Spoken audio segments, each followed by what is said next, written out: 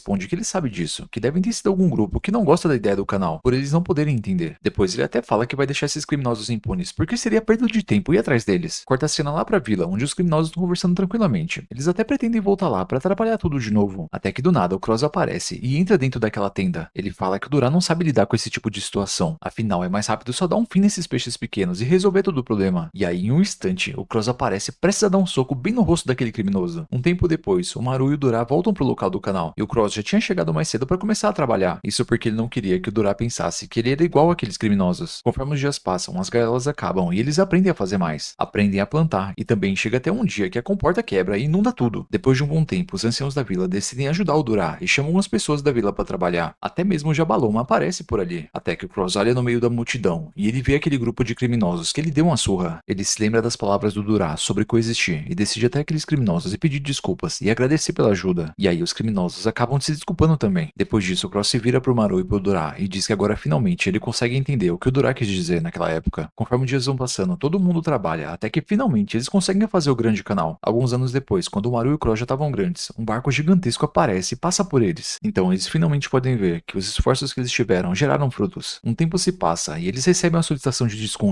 Eles pediram uma construção de um porto no meio do canal para que os marinheiros pudessem parar e descansar. Além disso, o povo de Desconte vai pagar por tudo, tanto pela obra quanto pelo salário das pessoas que vão trabalhar. O comércio entre Rumel e Desconte tá prestes a voltar. Até era para isso ser algo bom, mas o Jabaloma ele não parece feliz. Então nos é explicado o motivo. O Jabaloma perdeu sua filha por causa da política de segregamento liderada por Desconte. Apesar do Jabaloma nunca ficar bravo, essa volta do comércio deve ter liberado o ódio reprimido dentro dele. Após isso, uma reunião é feita para eles decidirem o local do porto. Todos comemoram a nova fase e a vitória que estava chegando. Eles até achavam que a partir dali tudo ia melhorar. Até que em um dia, a filha do chefe de Desconte foi devorada por um Kalian. Mano, realmente o Daburá é extremamente forte. O povo de Rumel tinha acabado de ficar sabendo que a filha do chefe de Desconte tinha sido devorada por um Kalian. Então o povo de Rumel ficou de boca aberta com aquela notícia, já que os Kalians tinham sido exterminados do território de Desconte. O povo de Desconte começou a alegar que alguém de Rumel tinha levado os Kalians de propósito, e agora estão querendo a compensação pela morte da filha do chefe, que é um total de 90% do território de Rumel, incluindo parte do canal, e até mesmo estão dispostos a começar uma guerra por isso. Mesmo que seja acusação falsa, o povo de Desconte já se decidiu. Eles até enviaram um guerreiro para um duelo. Nos é explicado que o forte é quem manda lá em Shimuria, e depois que um duelo é feito, quem vencer atinge seus objetivos, e quem perder obedece sem reclamar. Todo mundo fica extremamente feliz ao saber que essa guerra vai ser resolvida com o duelo, e não com a guerra, já que o Duran é um guerreiro extremamente forte. Houve um duelo há tempos atrás, e o Duran ele foi o campeão. Naquela época, o guerreiro chefe de Desconte participou, e todas as batalhas foram manipuladas, mas mesmo assim, o Duran conseguiu vencer. Apesar de tudo isso, o Duran não parece nem feliz nem confiante. Ele só pede para todo mundo parar de falar essas coisas, já que muitas outras pessoas que são muito fortes não tinham participado daquele torneio. O Cross olha pro ancião e ele pergunta o que acontece se eles recusarem. E aí o ancião responde que eles não têm opção, já que recusar seria a mesma coisa que perder. Então o Duran aceita aquele duelo, e aí dias depois eles vão até uma arena. E a sensação que todos de Rumel tiveram quando viram o representante de Desconte foi a mesma. Foi uma sensação horrível, como se os seus corações estivessem paralisados e os cérebros travados. O representante de Desconte era o Daburá, e o seu poder era simplesmente absurdo. O Cross olhou pro Duran e pediu para ele fugir, para ele não ser morto. Ele disse que ninguém ia culpar ele por isso, mas o Duran, ele não pôde fugir. Ele só respondeu com um leve sorriso. O Duran então foi até o Daburá e eles começaram a conversar como se fossem velhos amigos. Pelo olhar do Daburá, o Duran percebeu que a sua irmã mais nova tinha sido pega como refém. Além disso, o pessoal de Desconte ordenou pro Daburá não pegar leve com o Duran e acabar com ele. Depois de uma pequena conversa, o Duran abre um sorriso e ele diz que ele não se importa com isso. Ele apenas faz um pedido pro Daburá, mas ainda não é contado qual é. Então o Duran olha ao redor e aí ele começa a discursar para todos que estão assistindo. Afinal, esse é o momento perfeito, já que várias outras tribos também estão ali. Ele admite a distância entre o povo de Rumel e as outras tribos, e que sabe que o motivo dessa distância é a crença deles nos Kalians. Mas não foi isso que causou uma guerra anos atrás, e sim a invasão de Desconte atrás das minas de Mu, que é uma espécie de minério capaz de converter energia amaldiçoada em qualquer tipo de energia. O Duran conta que Desconte está lucrando muito com a retirada de Mu do antigo território de Rumel, e que mesmo assim, o povo de Rumel não decidiu fazer nada contra isso, mesmo depois de tantos anos. Mas Desconte inventou que essa disputa é uma disputa religiosa, somente para as outras tribos não se manifestarem e ajudarem Rumel. O Duran continua o seu discurso. Ele fala que a religião deveria ser um guia, não uma espécie de ideologia cultural. Eles queriam ser respeitados pelo modo de vida pela qual a religião deles tinha como base. E aí ele finaliza pedindo para que Rumel seja salva e aceita como vizinhos. Apesar do líder de Desconte ter deixado o Duran discursar, ele não se importa com nada daquilo. E aí ele simplesmente ordena pro Daburá começar. E a cena é extremamente cruel. Depois daquela luta, o Maru até tentou avançar contra o Daburá, mas o Cross foi mais rápido, então ele enfia a cabeça do seu irmão contra o chão, evitando que ele fizesse alguma besteira. O Cross grita: "Seu idiota, o que você tá pensando?" O Maru responde gritando pelo nome do Daburá e perguntando o porquê dele pegar leve, sem lutar usando toda a sua força e desrespeitando o Durá. Mantendo seus olhos tristes, o Durá responde pedindo desculpas e dizendo que ele não queria ferir o rosto do seu amigo. Então, um tempo antes do enterro, o Maru e o Cross descobrem que o Daburá e o Durá eram melhores amigos, que impulsionavam o crescimento do outro. Então, temos um flashback do Durá explicando pro Cross e pro Maru o que significa ser vizinhos. O Durá explica que não significa apenas morar ao lado de uma pessoa, e sim ser um companheiro que entende o motivo de algo ser importante pra você. Durante o velório, eles levaram o caixão do Durá, e tempos depois eles se reuniram pra decidir o que seria da vida deles, já que Desconte logo vai reivindicar o seu novo território, e a partir de agora, eles vão voltar a ficar sem água, sem comida, e as doenças também vão voltar a aparecer. Durante a reunião, os guerreiros até queriam avançar contra o líder de Desconte, mas o Jabaloma fala que esse não é o trabalho deles, que eles não devem morrer à toa, e sim proteger o seu povo. O Maru até queria esperar para saber se as outras tribos iriam ajudar eles, mas o prazo estava muito apertado, e eles já não tinham mais esperanças. Até que, do nada, o Daburá se aproxima do grupo no meio da noite. Ele chega dizendo que o Durá tinha deixado algo para eles. Todos então se levantam e vão até um local escondido, cheio de mu. Os meninos logo se lembram do Durá dizendo para eles não mexerem com as pedras quando eles estavam começando a escavação. Parece que o Durá pretendia usar aquele mu para restaurar Rumel. O Maru toca naquela pedra e um brilho sai, e ele tem uma lembrança perguntando o que motivou o Durá a fazer aquele canal sozinho. O Durá fala que toda aquela ideia de cidades e vilas foi algo que alguém idealizou no passado, e o mesmo vale para esse canal que eles estão fazendo agora. É meio como se eles estivessem fazendo isso pelo bem de Rumel, algo que sempre vai estar ali e que pode influenciar as outras pessoas a fazerem coisas parecidas. Tocando naquela pedra, o Maru estende sua mão pro Cross, e aí quando o Cross toca nela, os dois começam a brilhar. As pessoas ao redor começam a se perguntar o que tá acontecendo com aqueles dois, o que tá acontecendo com a energia amaldiçoada deles. E aí o Jabaloma percebe que aquilo não é mu, é algo ainda mais puro. Com um sorriso no rosto, o Maru começa a dar a ideia deles procurarem um lugar para morar em paz. Ele quer sair totalmente de Shimura, procurando outro planeta. E quando o Daburá escuta isso, ele diz que também vai. Afinal, ele fez uma promessa pro seu amigo, dizendo que vai proteger todo o povo de Rumel. E então, uma nave começa a ser criada, usando aquelas pedras, que são mais puras do que mu. Cara, é oficial, o Yuji Itadori finalmente aparece em Jujutsu Kaisen Módulo. Tudo começa com a reunião sobre a luta entre o Maru e aquele mestre de maldições velho. Estavam se questionando se fizeram certo em dar tanta liberdade pros Shimurianos. Até mesmo foi colocado na mesa o fato deles não deixarem o Uzami acompanhar eles na Terra. E aí, ouvindo isso, o Uzami deixa bem claro que ele colocou os irmãos Okotsu para acompanhar o Maru. Até que um dos membros da reunião comenta sobre o Maru tentando ferir o Tsurugi. Quando o Mina escuta isso, ele toma um susto, porque o Uzami tinha pedido para ele apagar essa parte das gravações. E foi exatamente isso que ele fez, mas de alguma forma eles conseguiram descobrir. Aquele cara jovem então começa a falar que por causa dessa luta, os Shimurianos devem ser considerados como uma ameaça. O Uzami então calmamente responde que não é bem assim, porque de acordo com as regulações de equilíbrio não tem problema. E então nos é explicado que há bastante tempo atrás, lá na época do jogo da Bate, foi considerado criar um evento envolvendo luta entre os feiticeiros, mas claramente essa ideia foi deixada de lado. Enfim, sobre a regulação de equilíbrio, tinha uma cláusula que permitia a batalha entre os feiticeiros, a fim de uma negociação, e a menos que esse feiticeiro seja contratado como um guarda-costas, isso é irrelevante, até que o Uzami fala que é isso mesmo. Tanto o Maru quanto os irmãos Okotsu são contratados dele, e isso significa que não tem problema eles lutarem. Aquele cara jovem escutando isso se revolta dizendo que não faz sentido, somente os feiticeiros que foram aprovados pelo quartel-general podem ser contratados. Então o Uzami responde que o Maru foi contratado como guarda-costas geral. É como se o Maru fosse classificado como um feiticeiro latente, que é alguém que é capaz de usar energia amaldiçoada e acaba provocando um acidente. E normalmente esse tipo de feiticeiro ganha clemência na maioria dos casos. Ouvindo isso, aquele cara jovem continua dizendo que isso não faz sentido, já que os Shimurianos são capazes de usar energia amaldiçoada. Só que aí o Uzami fala que sim, mas ainda não foi confirmado que todos os Shimurianos podem usar. E aí aquele cara jovem pergunta por que o Uzami quer defender os Shimurianos. Então o Uzami responde perguntando mesmo o porquê que eles querem tanto atacar eles. Eles não podem deixar de tentar ser diplomáticos, já que se eles atacarem os Shimurianos já era. Até que do nada, alguém fala que eles deveriam forçar as buscas atrás do Yuji Itadori. E aí o Uzami olha bem para aquele cara jovem e fala que não é bem assim como ele disse. Não tem isso de já era. Isso só vale para questões empresariais e não para algo na escala de um país. E independente se esse cara quiser causar uma confusão para se sentir mais satisfeito, o Uzami não vai deixar que um país inteiro seja envolvido nisso. Depois o Uzami e o Mino saem daquela reunião. O Uzami pede pro Mino pedir desculpas para aquele cara jovem, já que ele acha que foi muito duro com ele. O Mino olha pro Uzami e responde que ele não estava errado. E aí ele volta pro assunto do Yuji, dizendo que eles deveriam forçar as buscas para encontrar ele. Enquanto isso, lá na nave dos Shimurianos, o Uzuki e o Ancião estão discutindo sobre o motivo do Daburá ter direito de decidir as coisas. É como se ele tornasse as votações inúteis. Ele questiona dizendo que é como se fosse uma ditadura. Mas aí o Ancião responde que essa foi uma decisão do Cross do Maru, já que o Durá não tá mais vivo. O Daburá é o mais adequado para se tornar um chefe. E por ele não ser de Rumel, ele pode ver as coisas de uma forma mais objetiva. E aí o Uzuki diz que odeia tanto aqueles gêmeos quanto o Daburá, mas o Ancião lembra a ele que ele não tem força suficiente para lutar contra nenhum deles. Além disso, todos já sabem que o Maru tá bem machucado, e o Daburá só pode rejeitar a votação majoritária 2 vezes. Isso significa que eles finalmente vão ser levados em consideração. O Uzuki se senta, e aí ele fala que ele tá doido para invadir a Terra. Ele acha que o Japão não vai ter força suficiente pra lidar contra os Shimurianos, e essa vai ser a oportunidade perfeita. Cara, tem alguns Shimurianos que estão doidos pra invadir a Terra, e ao mesmo tempo tá rolando a reunião pra eles decidirem se deve coexistir ou então invadir. O Uzuki se senta, e aí ele fala que ele tá doido pra invadir a Terra. Ele acha que o Japão não vai ter força suficiente pra lidar contra os Shimurianos, e essa vai ser a oportunidade perfeita. Ouvindo isso, o ancião fala que realmente eles não têm muito conhecimento sobre as forças da Terra, e que eles acabaram dando sorte em cair em um país que conhece sobre Jujutsu. O Uzuki responde que eles não podem vacilar nessa busca sobre coexistir. Eles podem acabar sendo subestimados e perder tudo de novo. Então eles devem agir mostrando sua força, mesmo que isso signifique esmagar os humanos. Porque depois do que eles passaram, eles deveriam imitar o povo de Desconte, pra nunca mais serem aqueles que são roubados. Depois corta a cena pro Cross conversando com o Jabaloma sobre eles deixarem o voto deles pendentes. O Cross deixou por ele estar tentando entender e conhecer as pessoas da Terra, e o Jabaloma por confiar no julgamento do Cross e acompanhar o voto dele. O Jabaloma explica que cada um deles tem um voto que vale 10, e se eles escolherem coexistir, o senso que eles tinham pode ser revertido, além do fato de que o Dabura ainda pode fazer uma votação contra. Depois disso, corta pra todos sentados e começando a votação. Antes do Cross assinar, ele se lembra daquela criança recebendo o balão dela, do Tsurugi, da Yuka, e depois se lembra do Dura, dele falando sobre a civilização que idealizou tudo que eles tinham até hoje. Depois ele se lembra de tudo que ele conhecia, sendo destruído e roubado. E por fim, se lembra da fúria que ele sentiu. Assim que a votação acaba, é decidido que eles vão coexistir com os humanos, e que eles devem começar com o Japão, que é representante da Terra. Quando o Uzuki escuta isso, ele se revolta, porque até então ele achava que o Jabaloma e o Cross não faziam parte do time da coexistência. E então eles respondem que eles só estavam deixando o voto deles pendentes. Alguns Shimurianos até tentam anular a votação porque o Maru não tá ali, mas aí o Cross diz que desde o início o Maru sempre foi a favor da coexistência. O Uzuki olha pro Dabura e pergunta o que ele vai fazer. E aí o Dabura responde que tá tudo bem manter assim, já que eles sempre vão ter a opção de invadir a Terra, mas a chance de negociar é só uma. Então eles devem aproveitar essa oportunidade e tentar coexistir. Depois disso, corta a cena pra todos saindo daquela votação. E aí o Jabaloma dizendo pro Cross que respeita muito ele. Um tempo depois acontece a reunião e o grupo Kotsu descobre sobre a história dos Shimurianos, sobre eles serem expulsos do planeta deles por causa de um duelo, e que não foi o Dabura quem perdeu, e sim o povo de Rumel que acabou perdendo pra ele. A Yuka fica curiosa, e aí ela pergunta sobre a raça dos Kalians. Então nos é contado que eles não têm expectativa de vida, praticamente eles são imortais, até que alguém mate eles, e é exatamente por isso que eles são considerados como criaturas sagradas. Depois daquela pequena reunião, o Jabaloma e o Uzami decidem fazer um jantar, como forma de socializar, e aí o Uzami deixa os irmãos Okotsu cuidando disso, mas eles não gostaram dessa ideia. E aí corta a cena pra Yuki e o Maru na cozinha, fazendo referência a um programa antigo de culinária. Eles começam verificando os pratos listados, pra saber se tem algo que os Shimurianos não podem comer, e aí o Cross fala que eles podem comer bastante coisa, como carne, peixe e também gado. O Tsurugi fica impressionado, porque ele não sabia que Shimuria tinha mar, e aí o Maru fala que tem sim, só que eles não tinham tubarões. Enquanto isso, a Yuka olha a lista, e aí ela vê que não tem produtos à base de farinha. Isso é ruim, porque dá pra fazer pratos bem populares com eles. O Maru não fazia ideia do que isso significava, até que a Yuka olha pra ele e fala sobre os takoyakis, e aí o Maru fica com água na boca. Ele se vira pro Cross e fala que é bom pra caramba. Depois o Tsurugi pergunta pro Cross se o Maru tem um gosto exigente pra comida, mas o Cross responde que não, que é bem normal, e que ele deve gostar do mesmo que todos os Shimurianos gostam. E aí a Yuka dá a ideia de fazer uma festa do takoyaki. O Tsurugi vai até o lado do Cross e mostra pra ele como é isso. E aí o Cross fica meio assustado. Ele imagina o Maru, o Jabaloma e o Dabura comendo o takoyaki juntos, e aí ele fica bem preocupado. Cara, uma guerra tremenda tá prestes a acontecer entre os feiticeiros Jujutsu e os Shimurianos, mas não para por aí. Também pode acontecer uma guerra entre os feiticeiros japoneses e o restante dos países. O Uzami tinha acabado de descobrir que a nave dos Shimurianos funciona à base de energia amaldiçoada, e isso é um péssimo sinal, já que anos atrás houveram pesquisas usando energia amaldiçoada como uma fonte de energia. Todo o planeta já tinha falhado nessas pesquisas, mas quando os outros países descobrirem que a nave dos Shimurianos é movida a energia amaldiçoada, a caçada aos japoneses vai voltar a acontecer. O Mino pergunta o que eles podem fazer para resolver esse problema, e o Uzami só vê uma saída, que é encobrir essa informação. Ele sabe que existe uma lei sobre o desaparecimento forçado dos japoneses, mas ele decide que é melhor encobrir essa informação até que as leis internacionais sejam melhoradas, e que podem tentar se apoiar em um acordo entre os japoneses e os Shimurianos. Mas todo esse plano só vai dar certo se eles conseguirem ficar mais próximo deles. E aí o Mino tem uma ideia